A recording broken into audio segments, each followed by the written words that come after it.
how timing is key for a relationship to succeed. How timing is key for a relationship to succeed. What are different aspects or different factors to understand how timing can be in line between two people is the question, right? How do we value timing? How are we aware of is the right time? It's Tuesday, it's Wednesday, it's what time is it, right? How do we understand that? Well, we're going to go break it down to number one being maturity. The maturity of someone. Let me read this first line to you because I want to elaborate more on this. Maturity isn't about age, although they can be closely related. Referring to maturity as our openness and willingness to look at things through our partner's eyes. That's maturity. Openness and willingness to look at things through our partner's eyes. That's maturity. It's not about age, success, status, looks, followers, cars, position, title. That's not maturity. Those are professional, personal, amazing successes and achievements. I love all of it. I'm going for it. But you don't value and sense yourself in the relationship world. Oh, I'm mature. I make 6 figures. I drive 3 cars. I have my own bachelor pad here. I have an extra home in Hamptons. I'm mature. No. You're amazingly successful. Amazing. I have 5 million followers. I'm pretty mature.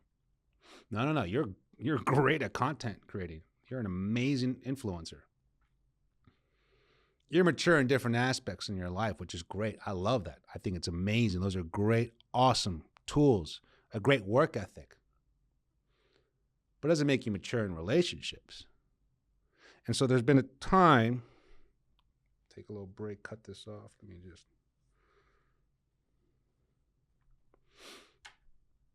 So there's been too many times where I've coached a lot of people. I coach women and men, mostly women, but I do coach men, and I've heard this on their situation as well, but mostly on the women I coach. They're dating a certain age of a man, let's say 40s, if not early 50s, maybe late 30s. And they have a lifestyle. They have stability. They have purpose. All those great things, which I think is important for anyone. But you can't assume they're emotionally mature. You need to find that through the timing of getting to know someone, the timing to really get to date someone, to see how you guys resolve differences, conflict. Are they open and considerate or curious to see things differently through your eyes? Or is it only one way, my way? I don't care what you think. I didn't ask because I don't care. I'm listening, but I don't apply it. I said it, but I won't act on it. All those stubborn roadblocks that I've heard too many scenarios of my clients getting frustrated, they're not seeing the bigger picture. Oh, does he not love me enough? Am I not pretty enough? Is he still talking to his ex? Something going on? Where did things go wrong? No. Nothing about you. They're not emotionally mature enough to actually care enough because they think what they say, what they do is right, and that's all they care about. They haven't grown up yet. They haven't humbled themselves yet. They're still living off ego because they're successful, because they have a purpose, because they're disciplined, because of everything out on the outside, which is amazing, and I love it, but it can't define your maturity. It highly defines your success in what you do, but not your maturity. Maybe not your happiness either. Point is, emotional maturity is huge when it comes to timing because they don't care about being wrong. They don't need to be right. They've worked on their insecurities. They're aware of their triggers. They don't sabotage relationships. They know they have red flags and they're working on them. Which is something I was talking about on my live the other day on TikTok. If you don't follow me on TikTok, go ahead and follow me on TikTok, Coach_Andres. I go on live there. And it was red flags become red walls. with no accountability. Everyone's got red flags. I do. You do. You do. You do. We all got red flags. Get over it. But if your red flags have no accountability on it, no responsibility on it, that you're working on it, you're aware of it, you're not denying it, those becomes red walls. Nothing's moving. I'm good. I'm going that way. But if you have accountability, if you have awareness, if you have responsibility to be working on those things, I'm getting better at that. I'm getting better at that. I don't want to sabotage the relationship. I don't want to trigger you. I don't want to, self-destruct. I'm working on it. Cool. Good. Great. Amazing. Because at the end of the day, we all have flaws. We all have insecurities. We all have issues. We all have drama. We all have problems. And you're never going to be perfect, and that's not the goal, but you want to learn how to get better at the things that are holding you back, setting you back, limiting who you are. So when you see timing in someone based on maturity, you want to value their maturity on their emotional capacity, their emotional awareness, their emotional understanding, their EQ, their emotional intelligence of, are they willing to compromise? Are they fair? Is it reasonable? Do they even care how I might feel about the situation? And that's what's even more important, or I've found so enlightening on my coaching calls when I give this advice, this guidance, these tools, not rules. These aren't something you have to follow. It's more about just information if you like. Take a try on it. And when they do apply it to the relationship, they're like, wow, it really calms the room. It really understands that I'm not trying to talk at you. I'm trying to talk with you. It really does just melt the tension. And I'm like, why is that? She was like, because I wanted to approach it to know that it's not about right or wrong. I just want to hear your opinion or your side of it so we can find an understanding for both of us. I was like, exactly. Because whatever bothers me doesn't bother him, doesn't mean he doesn't care. But what bothers him doesn't bother me, doesn't mean I don't care. And I was like, thank you. Because that was an example of that. What bothers her in something, he didn't realize it because he doesn't have the experience of that bothering him or cared enough for that to bother him. It doesn't bother him. But doesn't mean he doesn't care. But on the flip side of things, I asked her, what does he care about that you don't really give a shit about? Oh, this. And it bothers him? Yeah. But doesn't bother you? No. But he gets annoyed when that happens? Yeah. So does he have to get bothered by everything you get bothered by? No. And vice versa? No. But you should understand it, right? Yeah. Good. Now we're looking at each other in different eyes. This bothers him with that, and he has experience. He has maybe even trauma or maybe even childhood memories. This really pisses me. God, I know it's small, but just, and she's like, I don't know what you're talking about. And she tells me, the reason of this whole conversation was that something bothered her and it didn't bother him. He didn't ignore it. He just didn't bother him.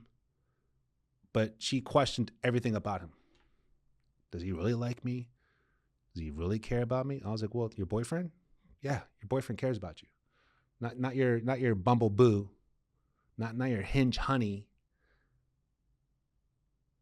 Your boyfriend? Yeah, he cares. He just doesn't get bothered by it. And so she realized the emotional maturity she was looking for him, she was lacking in herself. And so when she brought that to the conversation, they both just had an amazing agreement, understanding, an acknowledgement of okay, that makes sense. Yeah, if we want this to go further, we don't have to be in line of like and dislike the same things, but we need to be in line on the same page of sharing our opinions. I was like, that's emotional maturity. Relationship doing better than ever. We understand that we may see the world differently and make different choices and decisions compared to us. Exactly. That's what it's all about. Maturity. At the end of the day, you want a life partner, not just a boyfriend. You want a life supporter, not just a boo. You want something long-term, then you better get used to not agreeing on everything, but finding out and understanding why, which is cool. It's great. If one person is willing to put themselves in another's shoes and the other is not, resentment, frustration, expectation build up. Yeah, good luck with that. If you find yourself in that position, send me a message. Let's have a coaching call. I'm going to help you out to how to become more aware of that. It's very common, unfortunately, but I can help you get better at that. Which leads to number 2 of signs how timing is very important in a relationship, which goes again towards maturity, EQ maturity, life goals. Life goals, there is no right or wrong on goals. Your goals, my goals, we all have goals. Everyone's scoring soccer goals all over the place. Great. I love it. We're getting a bunch of hat tricks. But if the goals are differently, completely, extremely opposite of where mine are towards life goals, timing is a big factor. Again, not right or wrong. Example, hypothetical scenario. Your goal is to maybe settle down more, get more domesticated towards having kids or not. Clock is ticking. Timing's key. My goal, hypothetically, is like, I would love to have all that, but I want to travel the world, and my job might take me here, and I really want to go there, and I really want to go. I don't know where I'm going to end up. I just kind of, I'm a free spirit. These aren't right or wrong, good or bad. You're just realizing goals are different. Our goals, big term, are off. And you can't force that. You can't change that. You don't want to compromise that. Another example of life goals, which to a smaller aspect, a smaller situation would be like Saturday, I was thinking we can go whitewater rafting and then maybe go check out this new cool area farmer's market and then meet up with our friends for early lunch and then maybe check out a movie. And Sunday, maybe we can go to church and have brunch with the family, have some fun. Friday night, I'm going to go out. So Saturday, I'm probably going to be hungover. How about you bring me home some food? And then I'm probably going to need some hours to like sleep in and get better. And I'm probably just going to just like chill out Saturday and just do nothing. And then Saturday night, we got to go out again Saturday night. Yep. And then I'll probably be hungover on Sunday. I need some Gatorade. Give me some Gatorade. There's nothing wrong with the partying and the hangovers. There's nothing wrong with whitewater rafting and farmers markets. But if the life goals, short-term, week to week, big picture, year to year, aren't in line, our goals are different. We've all partied. We've all been hungover. We've all wanted to travel. Most of us want kids. Most of us love brunch and farmers markets and all that great stuff. But if they're not in line with someone, don't get mad at someone. Don't change someone. If they value those things, they still want to live that life. Let them live it. And you value more of a wake up early, feel great, still have fun, have a couple of drinks, but don't be hungover. Okay, good. You got certain partying phases out of your system. Good. But if someone hasn't, don't force them. Don't change them. Don't tell them the timing is now. They're showing you it's not now. And that's okay. Less resentment, less expectation, less frustration. Life goes big picture. Life goes week to week picture. Understand that. Respect it. You don't have to like it. You don't have to accept it. And you don't have to want it. But understand and respect it. And that way you don't make someone something he's not or she's not. That being said, I want you to subscribe to my channel because I got 8 more of these coming out. So I got a few more parts of this topic. I want you to subscribe to my channel so you get notified. Leave any comments, any feedback you want to hear about this situation, this topic, if you've ever gone through it. I'm always here to help. I love reading those comments. My name's Coach Andres. Always a pleasure. Take care.